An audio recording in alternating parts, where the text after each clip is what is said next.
창조주 하나님께서 창조하신 것들이 주님의 아름다움을 알게 하고 나타냅니다. 주님을 찬양합니다. 오늘은 하와를 창조하시다라는 이제 묵상 내용을 창세기 2장 21에서 22절을 통해서 보겠습니다.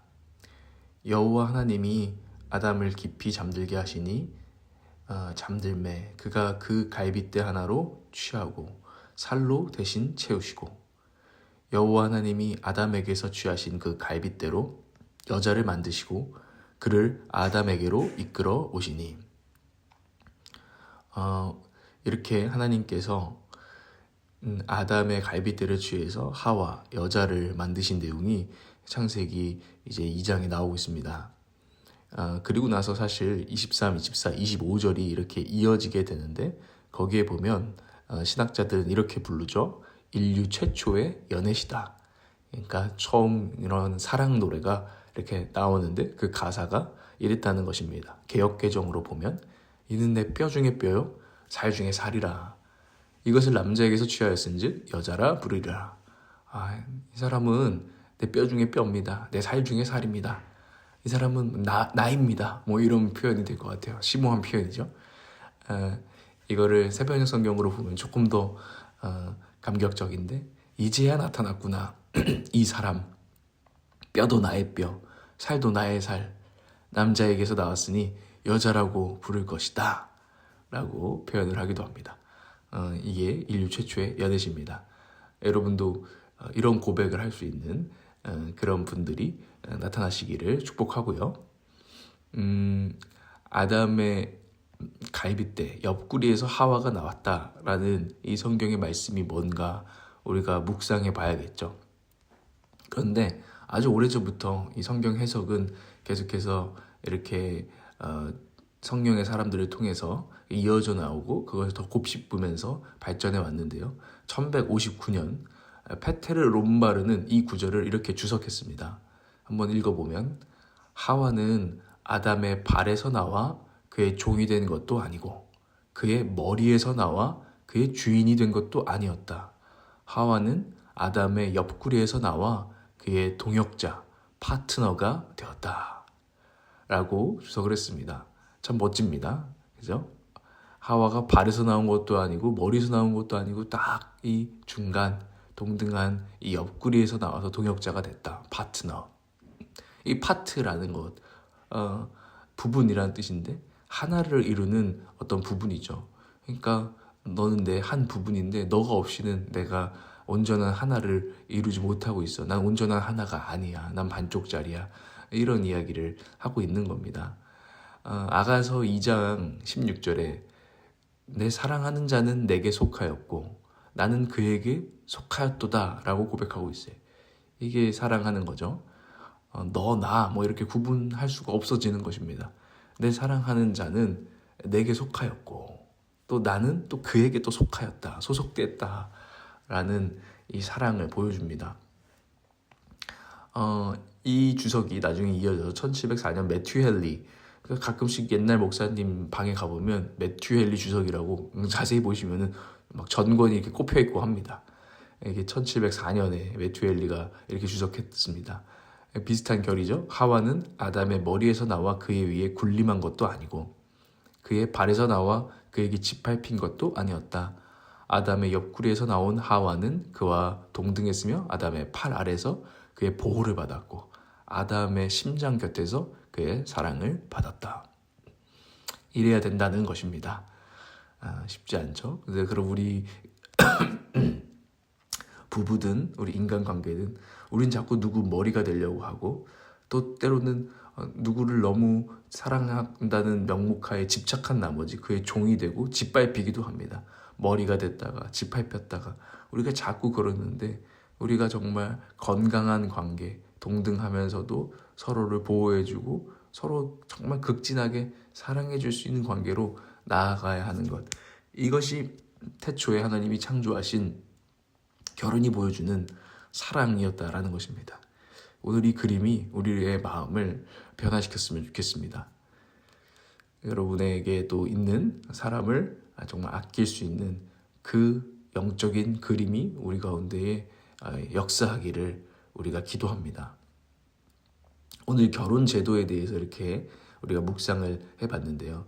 결국 이 성경의 가르침은 이 결혼이란 제도는 이거 인간이 만든 어떤 제도가 아니라 인간이 생각해낸 것이 아니라 하나님이 고안하시고 하나님이 계획하셨다라는 것을 우리에게 분명히 합니다. 창세기 2장 24절에 이러므로 남자가 부모를 떠나 그의 아내와 합하여 둘이 한 몸을 이룰지로다 라고 하나님이 선포하십니다.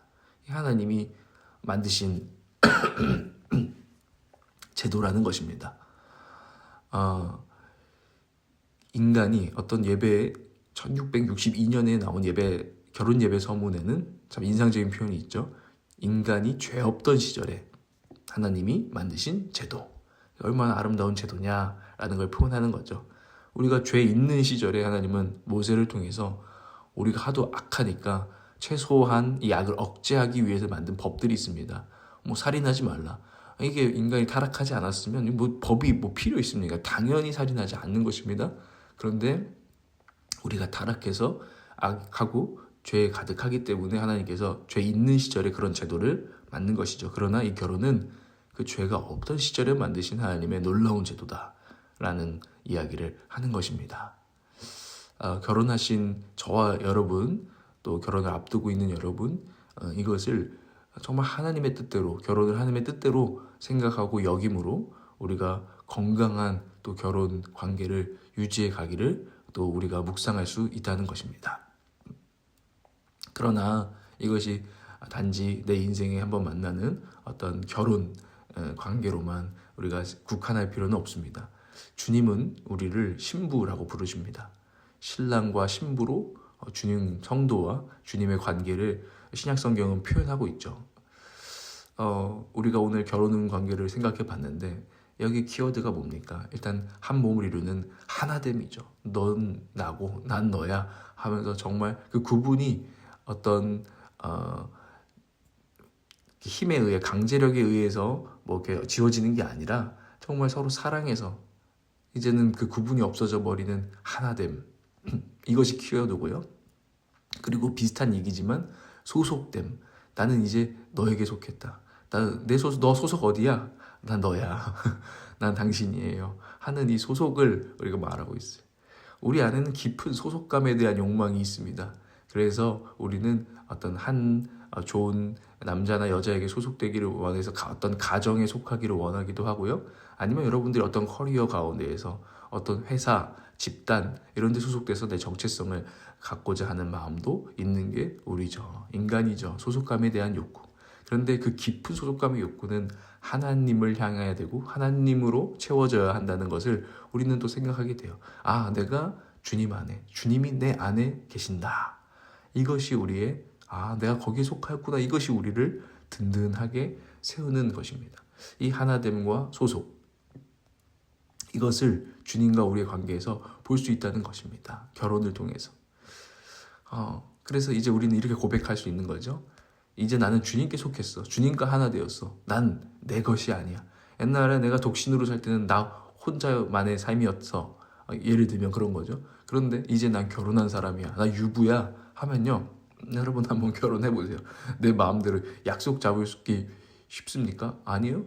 함께 의논해야 됩니다. 나 누구 이 시간에 누가 만나자고 하는데 여보 괜찮아? 내가 좀 그때 시간을 좀 이렇게 비워도 되겠어? 내 마음대로 할 수 있는 게 아니야. 왜냐면 내가 소속된 사람이 지금 이제는 생겨버렸거든요. 근데 그것이 기쁨인 거죠, 사실. 그게 결혼의 관계에서 나타나는 소속입니다. 그리고 주님께도 이렇게 고백해야 됩니다. 주님, 이제 제 삶은 예수 믿었다면, 예수 영접했다면, 그분을 나의 신랑으로 삼았다면 우리가 고백해야 되는 거예요. 나는 나의 것이 아니다. 저는 주님의 것입니다. 제 삶과 제 시간과 제 재정을 어떻게 쓰면 주님 기뻐하십니까? 하면서 그 소속을 분명히 하는 거. 이런 삶으로 나타내야 된다는 것입니다. 그리고요, 그 소속감은 우리에게 결국에는 안정감을 줄 것입니다. 맨날 눈치 보면서 이렇게 사는 거 싫어. 우리가 이렇게 생각하는 것은 사실은 건강한 결혼을 누리고 있는 것이 아닌 거죠. 건강한 결혼은 내가 그에게 속했다는 것을 통해서 안정을 누리는 것입니다. 특히 생각해 보십시오. 아무리 세상살이가 힘들고 오늘 직장살이가 힘들고 삶이 버거워도 퇴근길 이제 돌아갈 집이 있습니다. 그런데 그 집이 집 되는 것은 그곳에 좋은 남편과 좋은 아내가 있어서 그 힘든 인생살이도 그 집으로 돌아가서 그 좋은 남편을 만나고 그 좋은 아내를 만나면 그 모든 짐 내려놓고 쉬고 안정을 누리는 거 아니겠습니까? 그렇게 진짜 집이 되는 것입니다. 우리가 서로에게 그런 남편과 아내가 또 되어야 하고요. 결국에는 주님이 나의 남편 되시고 나의 신랑 되신다는 것은 우리에게는 돌아갈 집이 있으며 우리는 그래서 그 소망을 가지고 이 땅의 삶을 안정 가운데 평안 가운데 또한 다시 걸어갈 힘을 얻는다는 것입니다. 주님은 우리의 신랑 되십니다. 오늘 이 말씀을 여러분의 삶 가운데 묵상하고 기도해 보시길 바랍니다. 기도하겠습니다. 우리의 신랑 되신 주님, 결혼이란 제도를 통해 사랑을 가르쳐 주시니 감사합니다. 또 주님이 우리를 어떤 사랑으로 사랑하시는지 생각해 보게 하십니다. 자격 없는 우리를 당신의 신부로 또 동역자로 주님께 속한 자로 여겨주심에 감격합니다. 우리를 그 신랑의 집으로 들이시는 주님의 은혜를 다시 기억합니다. 우리도 신랑 되신 주님을 사랑한다고 고백하는 오늘 하루 또 앞으로의 우리에게 주어진 나날들을 살게 하여 주시옵소서. 그리고 그 사랑으로 이 땅에서 맺은 우리의 아내와 남편을 또 존중하고 사랑하게 하옵소서. 예수님의 이름으로 기도합니다. 아멘.